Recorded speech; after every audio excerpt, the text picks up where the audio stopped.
What If It Was Me is truly the ultimate story of brotherly love. It was the fall of 1973, and in high schools all across America, young men were going to battle on the football field. And the young man that we're looking at here, his name is Buddy Maile. And he was the star quarterback for a high school football team in Warminster, Pennsylvania, which is a small town outside of Philadelphia.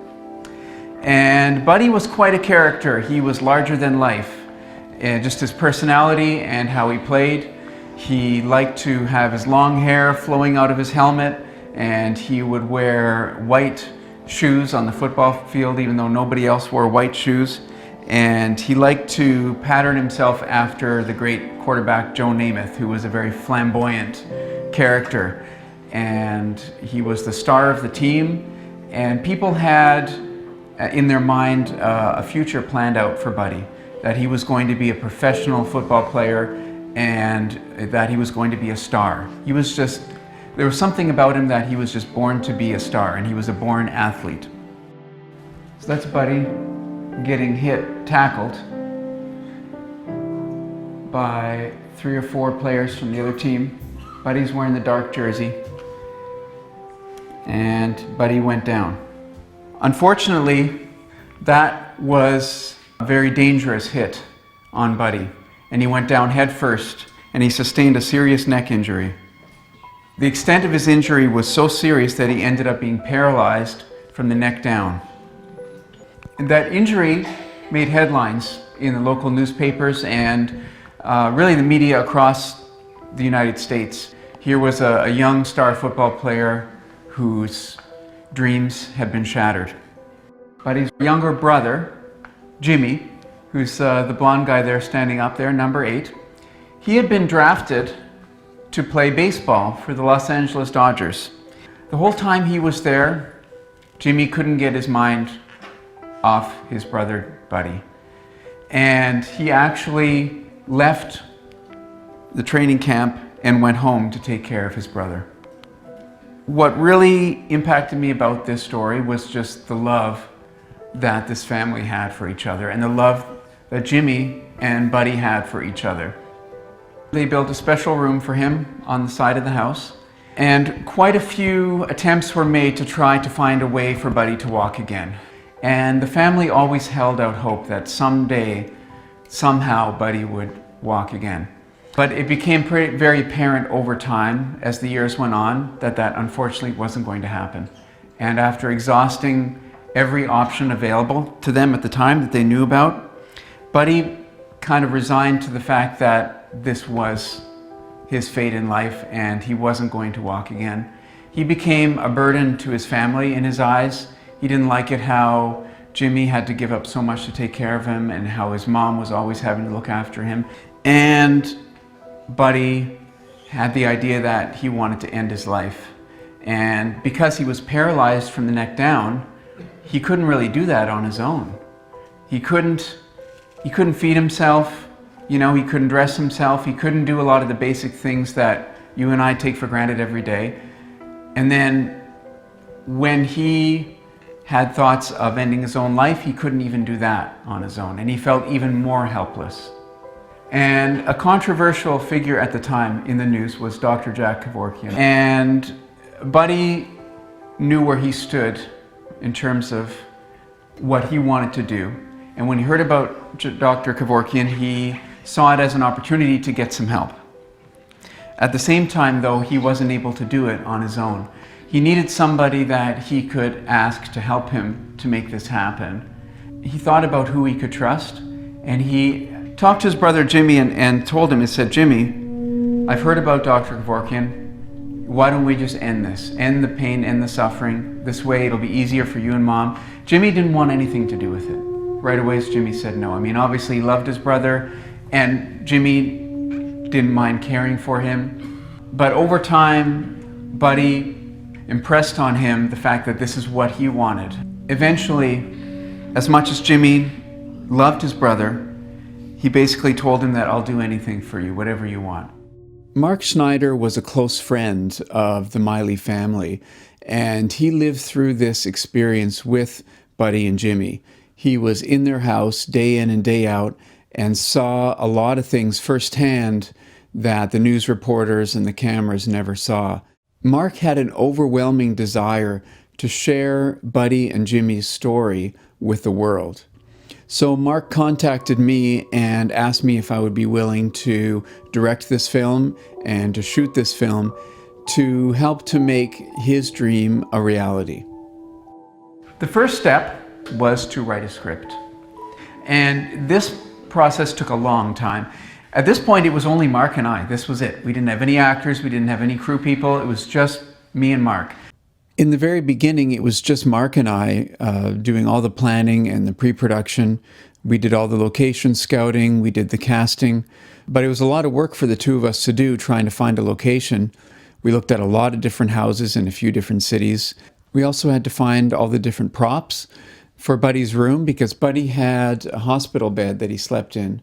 And that was a lot of work just for the two of us to do on our own. Sean, who played the part of Buddy, had a prior commitment in Japan that he had already committed to. And so we only had a few weeks to shoot all of his scenes before he went overseas.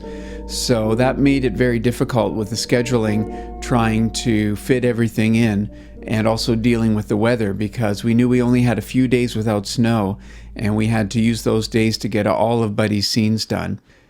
And there wasn't a lot of room in our schedule to be flexible. We had to make sure that we got every scene done on that day that we were scheduled to do it. Having to deal with the weather was probably one of the most difficult challenges we had to face.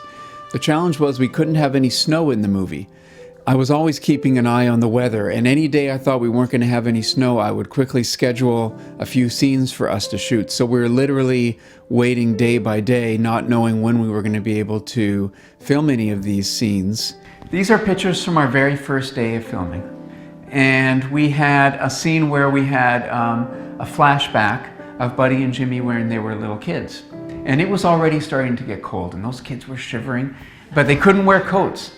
You know, we couldn't have any coats and jackets on. It had to look warm. I kind of felt bad for them. But we did it. We pulled it off, and the kids did a great job. We needed a house for the outdoor scenes. So I actually found a house in Innerkip that we used, and this is the house. And the owner of the house was more than happy to let us use the house. And the house looks the part. It fits the time frame, the time period, because the movie that we were making tells a story that takes place in the mid-90s. So we can't have too modern of a house. It needs to look like a house that you'd expect to see in, 1994, 95, 96, somewhere in there. Another thing we needed, because of the time frame of the film being in the 90s, is we needed some older vehicles. So here's a couple vehicles that I found that we used in the movie. Now these took me a long time to find. I mean, I spent weeks looking for cars and vans that would be the right time period, but also be in good shape. The other car, a really funny story. I had arranged one day to shoot, we were shooting a scene outside the house with this old car. I had a car in the scene where the people get in the car and they drive away. I had made arrangements to have somebody bring an old car. And on the day of the shooting, they didn't show up. And we were waiting and waiting. We had the actors, we had everybody standing by waiting. It was half an hour waiting and nobody showed up. I tried to call the guy, he wasn't answering his phone. I'm like, what are we gonna do? I said, all right, well, never mind, we'll just use the van and we'll have to change the story somehow where the people were getting in the van instead of getting in their own car. We'll have to figure out how to make it work. So I got in my car and I went to go pick up the van. And I started driving. This was in Innerkip. I drove past this little church there in Innerkip. As I was driving past the church, out of the corner of my eye, I just happened to see that car in the parking lot. And I stopped and I said, you know what, I'm gonna go see what's going on with this little car. So I pulled over, I went into the church.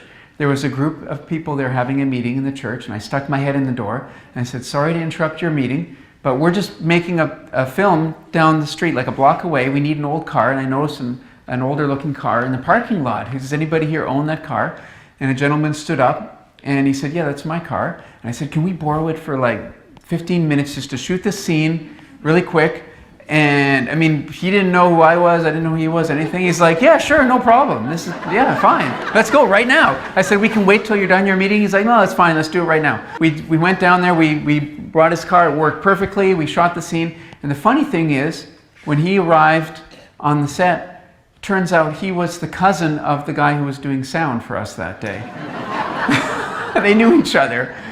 And I told the sound guy, I was like, why didn't you tell me your cousin had an old car? It would have saved us a lot of trouble. All right. The other thing was we were shooting outside in the cold, and Mark didn't want any snow. So we had to clear away snow sometimes. You can see the picture there in the top right. That's me, and there's Sean in his wheelchair. And you can see there's snow on the sidewalk. So we literally had to shovel snow off the sidewalk so that we wouldn't see it in the shot. So that's Buddy and Jimmy sitting out. They're supposed to be sitting outside on a hot summer day. And in the script, they even talk about, oh, it's so hot. I'm so hot outside, right? And that's what they say. And they're wearing T-shirts. But if you can see that myself and the camera, I'm wearing a big parka and gloves and a hat. I was freezing. Those of us behind the camera, we got to dress up nice and warm. But the actors, they were just, shivering. And it was funny because they would literally wear their winter coats right up until we said action, and then they would throw their coats off so we wouldn't see them, and then they would sit down and do their lines and then put their coats back on. I felt really bad for them. And they're sitting on a park bench talking, which that was the scene, was that they have a conversation on a park bench. And that park bench was like sitting on a block of ice. It was just freezing cold. Oh, it was so hard for the actors. And that was a long scene where they sit and talk for a long time. And I really commend them though, because they did a great job of really getting into character, and they didn't let the cold hinder them at all from conveying the different emotions that they needed to. So they did a great job. So the weather was a big factor, but we made it work.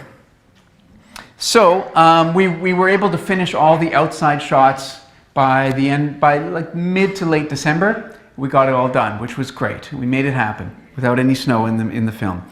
So then when that was done, we had to start planning for the interior shots. So the bulk of the movie took place inside. We needed a separate house for that. So even though in the film you'll see people inside and then you'll see them outside, it's actually two different houses. And again, we had to find an older looking house that fit the part. So we couldn't have like flat screen TVs and things like that in this house. It had to look like an old house. And this house inside looked perfect. It looked like an old house from the 70s or 80s, which was great. The only thing is it's a very small house. This house also had to serve as accommodations for 6 people. So the house did double duty in that the house was our location for filming, but it was also our accommodations at the same time. So we had 6 people in this little house, and we got to know each other really well, which was great. Made it work. My little bed nook. Their little nap area. Exactly. Well, No, less napping, more just heating. Getting warm because it's freezing because we had to turn the heat off because it makes too much noise. But yeah, the sun-dried tomato is pretty good. I'm gonna try that one. But I wouldn't be had worse hair was- in person, but probably be like. How's the food? Good. Again. Of course it's good. It's always good. Can I open this up?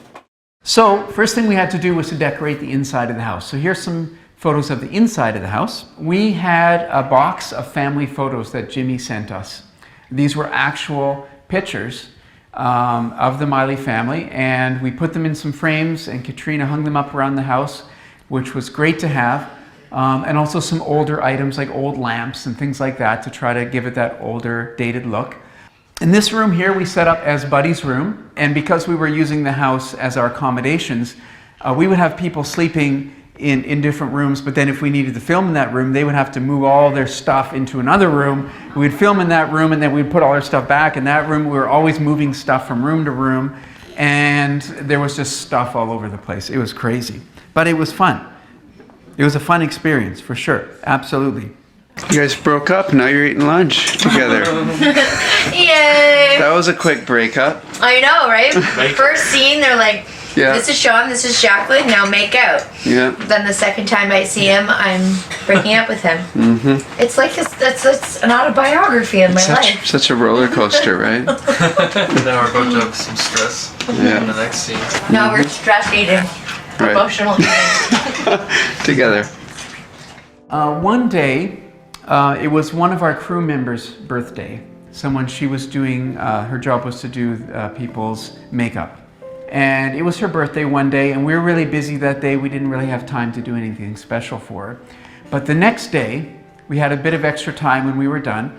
And so we went out and got her a birthday cake. And we sang happy birthday, and we had birthday cake, and we had a bit of a birthday celebration for her.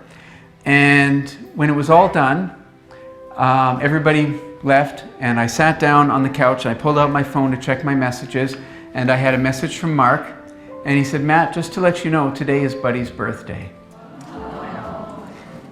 Yeah, it was crazy. And we didn't even know, we had no idea. And we could have had the birthday cake on the day before, which was her actual birthday, but we didn't, we had it the next day. And you know what else is interesting? We were shooting a scene that day where there was a newspaper article that Buddy was in the newspaper. Well, the first line of that newspaper article said, "Today is Buddy Miley's birthday." And we actually happened to film it that day on his birthday and had a birthday cake that day. It's like, that's crazy, you know? It was little things like that, you know, that were just, I don't know, interesting little stories that happened as we were filming. We did have to find another house for Jimmy and Lisa's house. Now, we didn't have a house for them to use. And we were filming here in this house the whole time in Toronto, and we didn't even have a house for them. And we had a schedule already, we had dates set that we are shooting those scenes, and we did not have a location, which was crazy. So every day when I was done shooting in this house, everybody would go home, everybody would relax, and I'd be up all night trying to find another house for us to use. It was crazy. But anyways, I did finally find a house, and a few pictures of it here. Now, you'll notice that this house is a little bit more modern. Unfortunately, I couldn't find an older house that we could use. They didn't mention that there was somebody who lived in the basement, and they were like an opera singer or some kind of a singer. And they were rehearsing all the time at any like crazy hours of the day and night. And they were making all kinds of noise. I'm like, oh man, what are we going to do? And it caused some delays at times. So we literally had to sit and wait for them to finish singing. Another location that we needed was an airport. We had a couple scenes in an airport.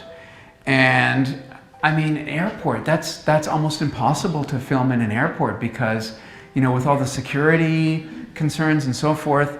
So we were looking at other options other than an airport. And Mark and I went and looked at a school in Hamilton. When Mark and I went and looked at that, it looks smaller, it looks bigger in the picture than it was in real life. And we're like, it was just like this tiny little concourse. And we're like, we can't do the whole scene in this tiny little section.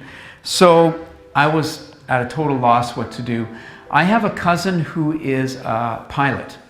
And I thought, well, you know what, maybe I'll ask him. Maybe he can help us. I mean, he's a pilot, right? So I asked him, and he's like, you know what, I can't help you get into an airport. Unfortunately, I cannot help you with that. But he said to me, he said, Matt, you know what, people who are traveling, they make videos all the time when they're in the airport. He said, you go into an airport and people always have their cameras out and they're making home movies, travel blogs or whatever.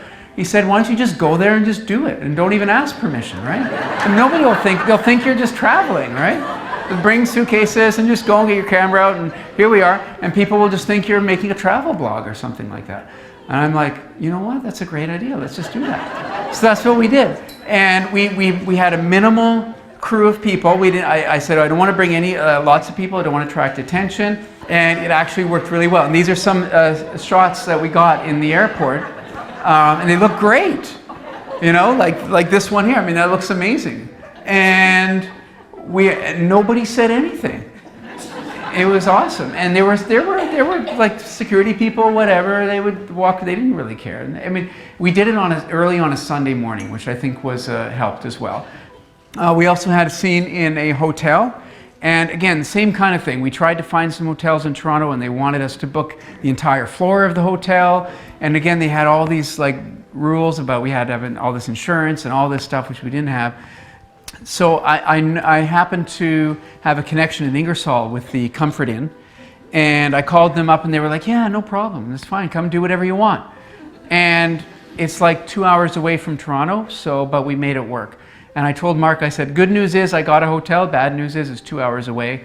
So we had to have a full day just to travel to move everybody to Ingersoll, and there were some challenges involved with it because there was a big snowstorm that day and some of the actors were late and things like that. And so these are some scenes that we did in the Comfort Inn in Ingersoll. And they even let us use the lobby, which was great. We had an actor here, and we brought our own computer monitor. Again, we had some old 90s computer monitors here that we set up. And they didn't care. They let us stand behind the desk and pretend, that he was working there. And it was kind of stressful. When I think about the hotel scenes, I think about it being a stressful time just because we were way behind schedule. And we had a smaller crew as well because we didn't want to bring everybody from Toronto. So people were having to do extra things that they weren't part of their regular job description. One other thing I'll mention real quick is I just want to recognize all the great people we had working on the film.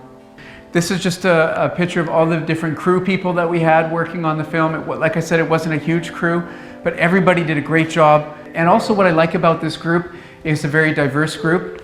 And unfortunately, it's not actually very common to have a lot of women and visible minorities involved in filmmaking nowadays. And we didn't necessarily set out to fill a certain quota of women or minorities. It just worked out that way. And I brought along people that I knew and people who were in the crew who I knew would do a good job, and each of them was hired for their giftings and their talents.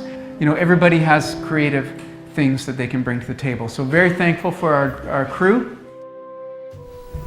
See, there's even just these slightly awkward moments as someone comes into the room and needs to get something or whatever, and they acknowledge me or not, but then you just leave and I go on waiting. Just waiting for nothing. All right. Lay in here. Thank you very much. Let's go action. But just awkward. Just talking, yeah, just hanging out. Someone walks by in the hall. Yeah. Or I hear someone and I'm like, I wouldn't mind saying something to them, but I guess I gotta yell to them if I want them to come over and say something to them, so maybe just forget it. Yeah. There'd be tons of that. Yeah. A funny thing, I got an itch on my cheek under my left nostril, and as a buddy, that's just an annoyance, and it's like, okay, see how it felt for Buddy, but as an actor, I'm like, okay, should I break this exercise I'm doing and itch my cheek, or ask Abby to itch it, or just live with it? Should I go tell that person over there what I want to tell them? No. Should I eat something? No. Should I scratch myself or get someone to scratch myself? No. My pillow's uncomfortable. No, well. The show I was watching ended. Thanks, Jess. Oh, well. I mean, this is happening to me, surely happened to him in the sense that, like if I want to tell something to someone, I would either yell at them to come here, or just yell it at them. I almost did both, but then I was like, meh, let it go. Or if I want to eat, like I was going to ask Jess, like, could you bring me, or I feel like eating some grapes. Like, is there a nice way to ask that? I don't know. But so then I was just like, I won't eat them. Started trying to die anyways, so I don't want to eat. But in the case of the actor Sean, it's like, I'm not going to bother people because already I'm doing something insane, laying here all day. They don't want to actually feed me. I knew I was going to have an actor who, like, I thought the mom might be up for feeding me. We'll see in the hotel scene if someone's up for feeding me. Maybe not. Maybe Abby. I think Abby might feed me.